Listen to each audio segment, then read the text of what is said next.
السلام علیکم ورحمۃ اللہ وبرکاتہ۔ خواتین و حضرات، آج کے بیان ڈاکٹر اسرار احمد رحمۃ اللہ علیہ 28 سال جو اس نے پیشن گوئی دی تھی 28 سال پہلے، وہ آج سے ثابت ہوئی سعودی عرب کے بارے میں۔ تو آئیے سنیے ہمارے لیکن یہ کہ اس وقت جو عالم عرب پر صورتحال پیدا ہو گئی، اس میں ہمیں کیا کرنا چاہیے؟ پاکستان کے جو حالات ہیں ان میں کیا مشورے ہیں؟ اب میں ان چیزوں کے بارے میں آپ سے چند باتیں عرض کروں گا۔ پہلی بات تو یہ ہے کہ مشرق وسطیٰ کے مسئلے میں اس کے پس منظر کو سمجھ لینا چاہیے۔ ہمارے بہت سے احباب جو ہے وہ فوری طور پر وقتی صورتوں کو، جیسے کہ حالات و واقعات ہوتے ہیں، صرف انہی کے اعتبار سے رائے قائم کرتے ہیں۔ چیزوں کا پس منظر جو ہے نگاہوں کے سامنے رہنا چاہیے۔ اس صدی کا ایک مختصر سا نقشہ ذہن میں رکھیے۔ یہ 20ویں صدی کے آغاز کے وقت، جسے ہم پورا کہتے ہیں مڈل ایسٹ، بلکہ صرف مڈل ایسٹ نہیں، پورا شمالی افریقہ سلطنت عثمانیہ کا حصہ تھا، خلافت عثمانیہ۔ لیبیا، الجزائر، مصر، پورا حجاز، یمن، پورا عراق، شام، اور یہ شام ہی کے حصے ہیں در حقیقت، اردن اور لبنان، یہ سب، یہ شام عرب، عراق عرب، یہ پورا علاقہ خلافت عثمانیہ یہ اس کا حصہ تھا۔ پہلی جنگ عظیم میں انگریزوں نے عربوں کو بغاوت پر آمادہ کیا، غداری پر آمادہ کیا۔ انہوں نے خلافت عثمانیہ کے خلاف بغاوت کی، بیج بوئے ان کے دلوں کے اندر نفرت کے، ابھارا انہیں تو تم ترکوں کے غلام کیوں ہو؟ تمہیں خود حاکم ہونا چاہیے، تم کھڑے ہو جاؤ، ہم مدد کریں گے، تم بغاوت کرو، تم ان ترکوں کے خلاف ہماری مدد کرو، ہم تمہیں آزاد کر دیں گے، تم اپنے پاؤں پر خود کھڑے ہو جانا۔ یہ بہت ہی ہمارے لیے دردناک المیہ ہے اس پہلی جنگ عظیم کا۔ کرنل لارنس جیسا شخص، برطانوی استعمار، اور اس کے نتیجے میں عربوں نے بغاوت کی۔ اور اس قدر دردناک بات آپ کو بتا رہا ہوں، میں پہلی مرتبہ جب سن 62 میں حج کے لیے گیا مدینہ منورہ میں، ابھی وہ ریل کے انجن کھڑے ہوئے تھے۔ یہ ترکی کے زمانے میں، سلطنت عثمانیہ کے زمانے میں بغداد سے مدینے تک ریلوے لائن تھی۔ یہ پورا ایک عالم سلطنت عثمانیہ، سلطنت نہیں، خلافت عثمانیہ، پوری ٹرینیں جو ہے ترکوں کی اڑائی گئی، ہزاروں ترکوں کو شہید کیا گیا، یہاں تک کہ صحن حرم میں شہید کیے گئے سینکڑوں ترک۔ یہ جرم تھوڑے نہیں، معمولی نہیں۔ آج جس کی سزا مل رہی ہے، معلوم ہونا چاہیے کہ وہ جرائم کون سے تھے۔ اب بھی جو لوگ گئے انہوں نے دیکھا ہوگا ترکی کا قلعہ موجود ہے اوپر پہاڑی پہ اوپر، حرم کا جو سب سے بڑا دروازہ ہے باب ملک عبدالعزیز، اس کے سامنے ایک لائبریری ہوتی تھی، اب تو غالباً وہ بھی گرا دی گئی ہے۔ اس کے پیچھے پہاڑی پر ترکوں کا قلعہ ہے پرانا، اس پر توپیں موجود تھیں۔ جب بغاوت ہوئی ہے، جو حرم میں آئے ہوئے تھے ترک فوجی عبادت میں رہتے، وہ تو نماز پڑھنے آئے ہوئے تھے، ان کو وہاں ذبح کیا گیا ہے۔ اور ترکوں نے اپنی توپیں استعمال نہیں کی کہ کہیں بیت اللہ کو کوئی نہ پہنچ جائے۔ بہرحال یہ غداری ہوئی ہے پہلی جنگ عظیم کے دوران، اور نہ صرف ترکوں پہ عربوں نے کی ہے۔ جیسا کہ میں نے کہا تھا، دو ہیں سب سے بڑے مجرم روئے ارضی کے اوپر امت مسلمہ کے طبقات۔ ہمارا پنجابی سپاہی بھی جا کر انگریزوں کی مدد کر کے ایلن بی کو قبضہ جو لے کر دیا بغداد کا، اس میں ہمارے مسلمان پنجابی سپاہی بھی شامل تھے۔ یہ خون چکھا باب ہے ہماری تاریخ کا اس صدی کا۔ لیکن اس کے بعد سلطنت عثمانیہ کے ٹکڑے ہو گئے، چیچڑے ہو گئے۔ ایک انگریز نے لکھا ہے یہ جملہ، زہر میں بجھا ہوا جملہ، کہ تاریخ میں یہ بات ثبت ہو جائے گی کہ ایک انگریز نے اس سلطنت کے ٹکڑے کر دیے کہ جو عمر فاروق نے قائم کی تھی رضی اللہ تعالیٰ عنہ۔ یہ پورا عالم، یہ تمام علاقہ کس نے پتہ کیا؟ بات ہاتھ بدل گئے، تو کہا گئے خلافت عثمانیہ کی بات چلی تھی، لیکن یہ سلطنت تو حضرت عمر رضی اللہ تعالیٰ عنہ کے زمانے سے چلی آ رہی تھی۔ اس کو ایک انگریز کرنل نے، اور اس نے بغاوت میں آمادہ کر کے عربوں کو اور ترکوں کی پیٹھ میں چھرا جھکوا کر ان کے ذریعے سے اور ٹکڑے کر دیے۔ لیکن جب جنگ ختم ہوئی، اب انہوں نے کہا کہ اب ہمیں آزادی دیجیے۔ اب انہیں معلوم ہوا کہ غداروں کو دنیا میں کیا ملتا ہے، ٹکڑے کر دیے گئے۔ یہ حصہ عراق یہ انگریز کے پاس رہے گا، شام کا یہ علاقہ وہ فرانسیسیوں کے پاس رہے گا، مصر پر انگریزوں کا تسلط رہے گا، لیبیا اطالیوں کے پاس رہے گا۔ لے دے کر یہ جو علاقہ تھا حجاز، کیونکہ وہاں کچھ تھا ہی بوادی غیر ذی زرع، یہ عربوں کے پاس چھوڑ دیا گیا۔ اس وقت جو بادشاہ ہیں شاہ حسین اردن کے، ان کے دادا سب سے بڑے غدار وہی تھے، لہذا ان کو اس علاقے کی بادشاہت دے دی گئی۔ اس کے بعد نجد سے تحریک کی، وہ سعودی جو خاندان ہے وہ نجد سے اٹھا۔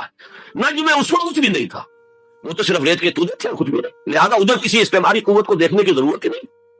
وہ تو بعد میں تیل برآمد ہوا، اس کی حیثیت ہو گئی، اور یہ امارات کا علاقہ جو ہے اس کی دنیا میں اب گویا کہ یوں سمجھیے کہ جو سب سے زیادہ اہم علاقے ہو سکتے ہیں روئے ارضی کے نقشے پر، ان میں سے ایک وہ ہو گیا. لیکن یہ اس وقت کی بات میں کر رہا ہوں، کوئی حیثیت نہیں تھی، لہٰذا اس کو چھوڑ دیا گیا. یہ ہے تاریخی پس منظر، یہ لکیریں جو کھینچی گئی ہیں. یہ ایک ملت اسلامیہ کو جو قومیتوں میں تقسیم کیا گیا، پھر نعرے لگوائے گئے المصر للمصریین الشام للشامیین. اب شامی ایک علیحدہ قوم ہو چکے ہیں، مصری ایک علیحدہ قوم ہو چکے ہیں، عراقی ایک علیحدہ قوم ہو چکے ہیں. یہ ساری تقسیمیں استعمار کی پیدا کرنا ہے، اس کا کوئی تعلق اسلام کے ساتھ نہیں. اب ضرورت تو اس بات کی تھی کہ استعمار کے پنجے جب یہاں سے کچھ ہٹے، دوسری جنگ عظیم کے بعد ایک دور آیا، امریکہ ابھرا ہے دنیا کی عالمی سطح پر سیاست میں. اس کے ہاں کچھ آزادی کے تصورات تھے، اس نے بھی سپورٹ کیا. برطانیہ کمزور ہو چکا تھا، وہ اتنے بڑے علاقے کو ہولڈ نہیں کر سکتا تھا. ہندوستان بھی آزاد ہوا، پھر یہ کہ اور دوسرے علاقوں سے بھی اس کو پسمائی اختیار کرنی پڑی. استعمار کے پنجے جس طرح بھی ہوئے، ان کے سینوں سے، اربوں کے سینوں سے جو ہے گویا کہ وہ ہٹے. لیکن امریکہ نے ایک اپنی بہت بڑی حکمت عملی جو اختیار کی، عالم عرب کے سینے میں اسرائیل کا خنجر پیوست کر دیا تاکہ یہ کبھی آزاد نہ ہو پائے. ہمارے انگوٹھے تلے رہے، ہماری پالیسی گون کرے.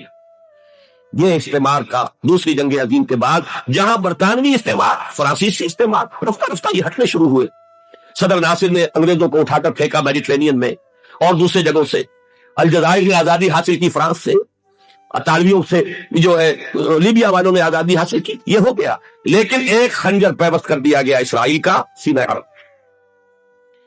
اس صورتحال میں ظاہر بات ہے کہ ایک تو بڑی آئیڈیل پوزیشن تھی کہ پورا عالم اسلام متحد ہو، لیکن وہ تو بہت دور کا خواب معلوم ہوتا ہے. علامہ اقبال سے بڑا کوئی نقیب نہیں ہے ملت اسلامی کی وحدت کا. ایک تو مسلم حرم کی پاسبانی کے لیے نیل کے ساحل سے لے کر تا بخاک کاشغر، لیکن انہیں بھی اپنے لیکچرز میں کہنا پڑا کہ اس وقت جو صورتحال ہے پورے عالم اسلام کی ایک وحدت بن جانا تو تقریباً ناممکن نظر آ رہا ہے. اگر کسی طرح ایک common wealth of Muslim nations وجود میں آ جائے تو بھی بڑی کامیابی ہوگی. لیکن اس سے بھی پہلے یہ تو زیادہ آسان تھا کہ عالم عرب ایک وحدت کی شکل اختیار کرو. وہ تو ایک قوم ہے، اکثر و بیشتر ایک نسل یا زیادہ دو نسلیں کہتی تھے.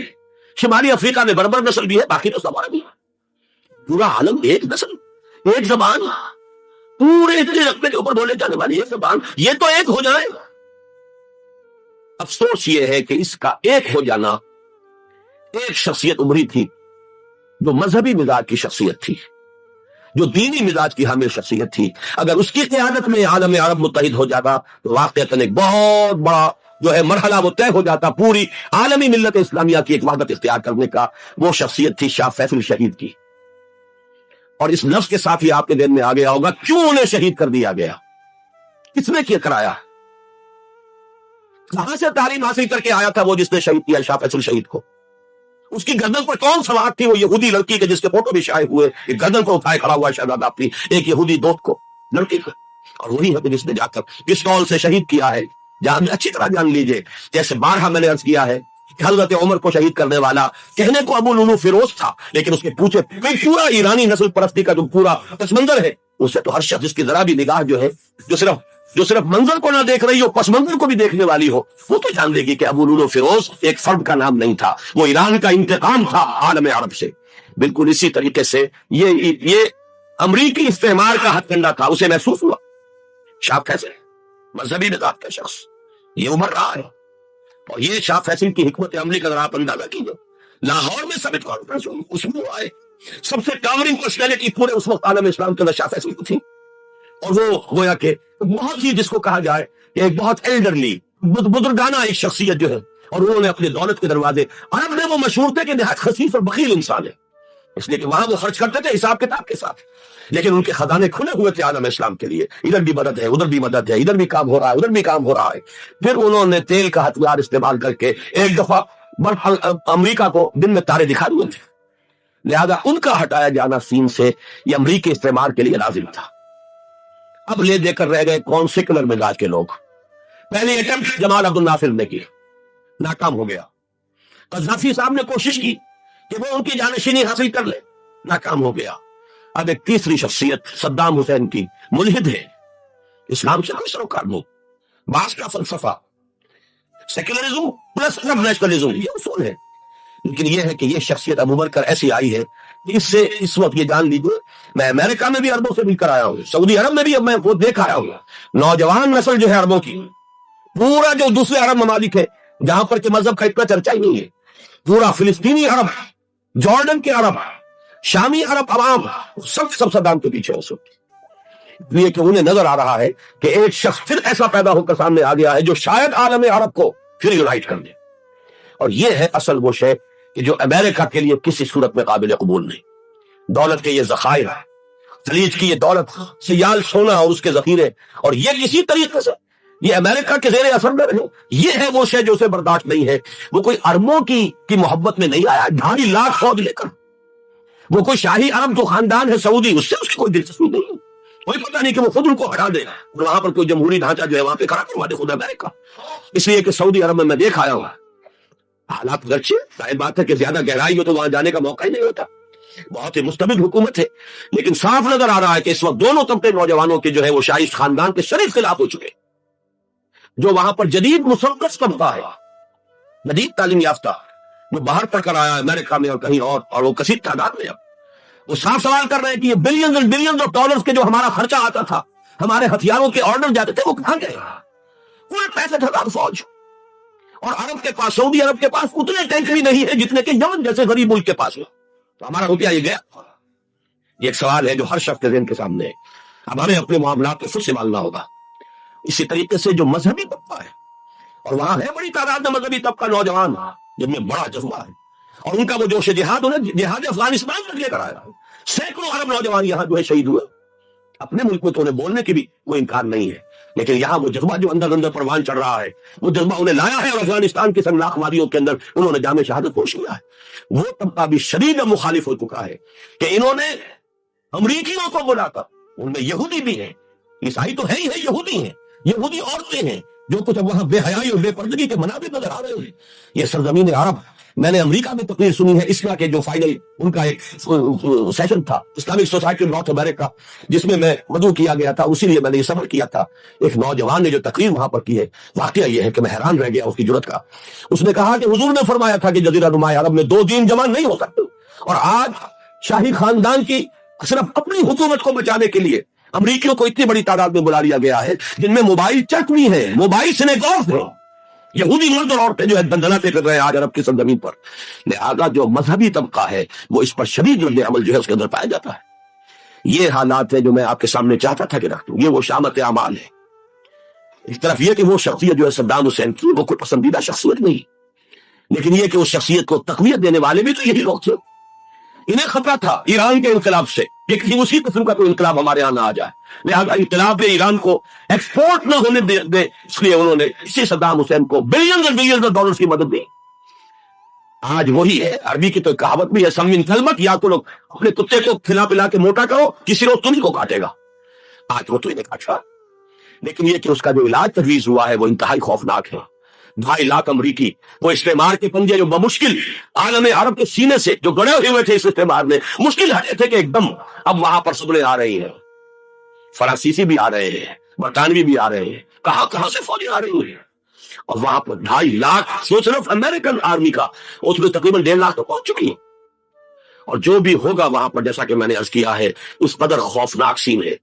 میں نے بہت سے حضرات واقف ہوں گے، کئی مرتبہ میں نے حوالہ دیا ہے مولانا سید حامد میاں رحمہ اللہ کا، انہوں نے ایک دفعہ مجھے بتایا تھا کہ احادیث میں جو قرب قیامت کے حالات و واقعات کی پیشن گوئیاں ہیں، ان میں یہ ہے کہ وہ جو آخری جنگ ہونی ہے جو کہ دجال کے خلاف ہوگی مسلمانوں کی، اور جس میں کہ حضرت مسیح علیہ السلام کا نزول ہوگا، جس کے سلسلے میں اس سے پہلے ایک جنگ ہوگی بہت خوفناک، بہت خوفناک۔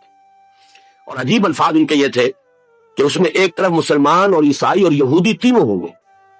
یہ بات سمجھ میں نہیں آتی تھی کہ مسلمان اور یہودی ایک جگہ کیسے جمع ہو سکتے ہو۔ آج وہ نقشہ نظر آ گیا، آج اسرائیل، امریکہ، سعودی عرب، اب یہ نہیں بلکہ چلتے آئیے، مصر، اسرائیل، سعودی عرب اور جو بھی ان کے حواری ہیں وہ سب ایک ساتھ میں کھڑے، اور ان کے اوپر سیادت کس کی؟ امریکہ کی۔ وہ نقشہ آ گیا ہے۔ اور اس جنگ کے سلسلے میں مولانا حامد میاں رحمہ اللہ نے مجھے بتایا تھا کہ حدیث میں الفاظ آئے ہیں، اتنے لوگ ہلاک ہوں گے، اتنے لوگ ہلاک ہوں گے، اتنے لوگ ہلاک ہوں گے کہ ایک پرندہ سینکڑوں میل تک اڑتا ہوا چلا جائے گا اور اسے سوائے لاشوں کے اور کچھ نظر نہیں آئے۔ یہ نقشہ حاکم بدہن تلا ہوا ہے، کھڑا ہوا ہے۔ جو بھی ہوگا کیمیاوی جنگ، کیمیاوی وارفیئر، کیمیکل وارفیئر، اور پھر ایٹمک وارفیئر، اس کی کھلی دھمکیاں دی جا چکی ہیں۔